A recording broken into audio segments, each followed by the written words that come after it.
क्या दीगर सूबों में भी ये मिसाल जो है उसको फॉलो किया जाएगा? सवाल इस तरह से है, रुकने बलूचिस्तान असम्बली महजबीन की मुहिम कारगर साबित हुई। बलूचिस्तान असम्बली में डे केयर सेंटर के क़याम का फैसला। क्या मुल्क भर में ख़वातीन को वर्किंग प्लेस पर यह सहूलत मुहैया करने के लिए मुहिम कामयाब होगी, हाँ या नहीं? सबसे पहले बेनज़ीर की तरफ जाएंगे। बेनज़ीर, ये मिसाल कायम की है, बलूचिस्तान से ही ये मामला उठा था असम्बली से और उन्होंने ही सबसे पहले कायम किया है, तो आपको लगता है कि दीगर सूबे भी फॉलो करेंगे इसे? नहीं, उम्मीद तो मुझे है अब्सा के करेंगे, लेकिन पंजाब में तो अभी ये कानून भी है।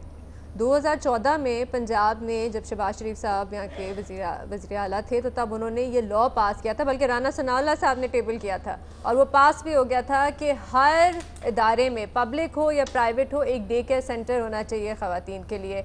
और फिर उसके बाद शहबाज शरीफ साहब ने कहा था हमने 200 मिलियन रुपए अलग रख लिए हैं, हम 100 डे केयर सेंटर बनाएंगे, लेकिन उसका कुछ नहीं हुआ, उस पर अमल दरामद नहीं हुई।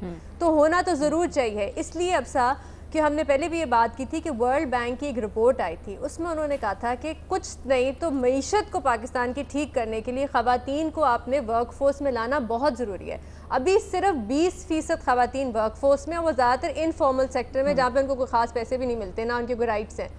और वर्ल्ड बैंक की रिपोर्ट के मुताबिक एटलीस्ट कम से कम 40% औरतें वर्कफोर्स में होनी चाहिए। तो कुछ नहीं तो अपनी मईशत ठीक करने के लिए भी हमें अगर ख़वातीन को वर्कफोर्स में लाना है तो ये इकदाम लेने पड़ेंगे। डे केयर सेंटर, उनकी हिफाजत के लिए ऑफिस में सेक्शुअल हरासमेंट लॉज, ये सारी चीज़ें आपको करनी पड़ेंगी और नहीं की जा रही। तो ये बहुत बहुत ज़रूरी है और मैं उम्मीद तो यही करूँगी कि बाकी सूबे भी इस पर कुछ ना काम करें। बिल्कुल सीखना चाहिए और उम्मीद का इजहार करते हो आप हाँ का ऑप्शन ले रही हैं। न्याजी साहब, आपके ख्याल में, लेकिन जिस तरह बेनज़ीर हमें 2014 में पंजाब की एग्जांपल दे रही हैं कि शहबाज शरीफ साहब ने ऑर्डर्स दिए थे इस तरह के, लेकिन वो उसके ऊपर अमल दरामद नहीं हो सका, आपके ख्याल में अब हो सकेगा इस चीज़ को एग्जाम्पल के तौर पर देखते हुए? पहली तो बात यह है कि तमाम जितनी तारीफ़ की जाए महजबी शीरी की उतनी कम है।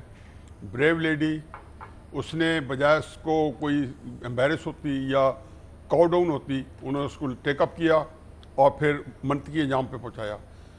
जाम कमाल साहब को भी मैं बहुत मशकूर भी और शुक्रिया अदा करता हूँ। मैं समझता हूँ कि हकीकत यह है कि वो बलूचिस्तान के अंदर एक बहुत ही सलीके के आदमी है, मैं उनका बड़ा मुतरफ़ हूँ और उन्होंने अपनी जो उनके अंदर कमाल है उसके मुताबिक ही कमाल दिखाया है और ये डे केयर सेंटर बनाया है।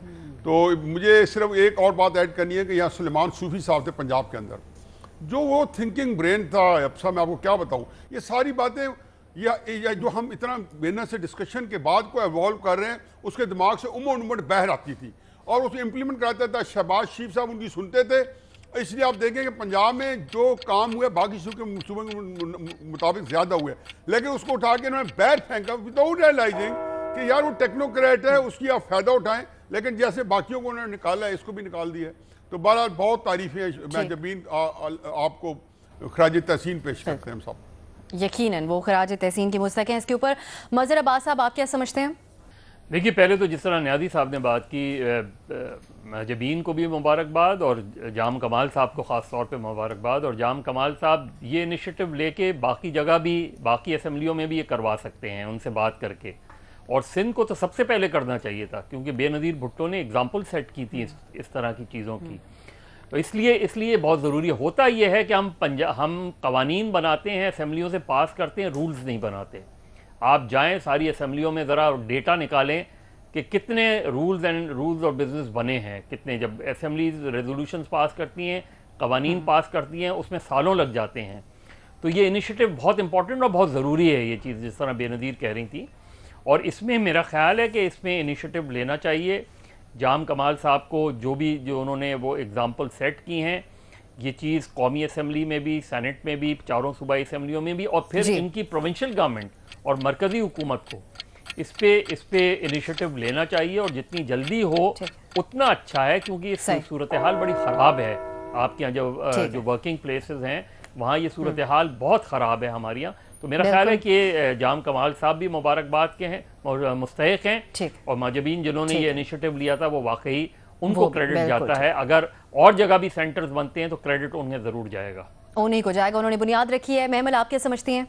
देखिए मैं इसमें हाँ का ऑप्शन लूंगी, लेकिन मैं ये ज़रूर कहूँगी कि ये एक बहुत लंबा प्रोसेस है, बहुत लंबा सफ़र है। जिस तरह बेनज़ीर ने अभी जो वर्ल्ड बैंक की रिपोर्ट की भी बात की, एक रिपोर्ट ये भी थी कि बांग्लादेश 2030 में इंडिया की इकॉनमी को भी वो पीछे छोड़ जाएगा, और उसकी एक बहुत बड़ी वजह ये थी कि उनकी औरतें जो वर्क फोर्स के अंदर है।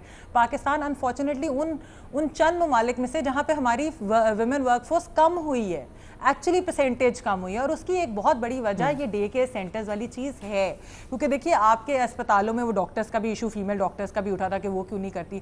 आपके अस्पतालों में नहीं है डे केयर सेंटर्स, आपके मीडिया हाउसेज में नहीं है, आपकी असेंबलीज में नहीं, प्रोविंशियल असेंबलीज में नहीं है।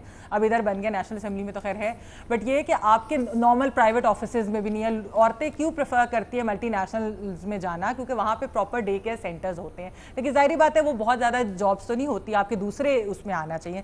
तो मेरे ख्याल में हुकूमत पाकिस्तान को जो बड़ा, वैसे तो बातें बड़ी करते हैं कि जी औरतों को आगे लाएंगे, औरतों की वुमेन एम्पावरमेंट करेंगे, I don't think they believe in it, but even then मैं रिक्वेस्ट करूंगी कि अगर वो ये चीज़ इंप्लीमेंट करा सकें कि वो प्राइवेट और पब्लिक सेक्टर दोनों में डे केयर जो है ये लाजमी करा दें।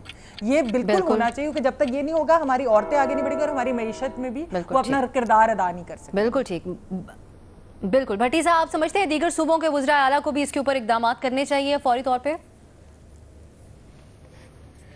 पहली बात तो ये है कि आज तजर्बे से साबित हुआ कि अगर इर्द गिर्द ख़वातीन बैठी हों तो बंदा बड़ा अच्छा जवाब भी दे सकता है और अक्ल की बात भी कर सकता है। आज न्यायी साहब ने बहुत अच्छा जवाब दिया। दूसरी बात ये है कि मुझे पता था कि भट्टी साहब जो है ना आज खामखा मेरी तारीफ करना चाहते हैं, अब खामखा तारीफ करना चाहते हैं, लेकिन एक दिन भी जो उन्होंने मुझे मान लिया है ना, ये मेरी गनीमत है। बाकी मैं जनरलाइज कर लूंगा, बाकी मैं समझूंगा इनको रावलपिंडी का गुस्सा रहता है मेरे पे। चले भट्टी साहब मुकम्मल करने, वक्त खत्म हो रहा है। कि हम मुबारकबादें देते हुए एक को भूल गए हैं, वो है महजबीन का बेटा या बच्चा जो इस तब्दीली का वजह बना। उसका भी शुक्रिया, महजबीन का शुक्रिया, स्पीकर असम्बली का भी शुक्रिया।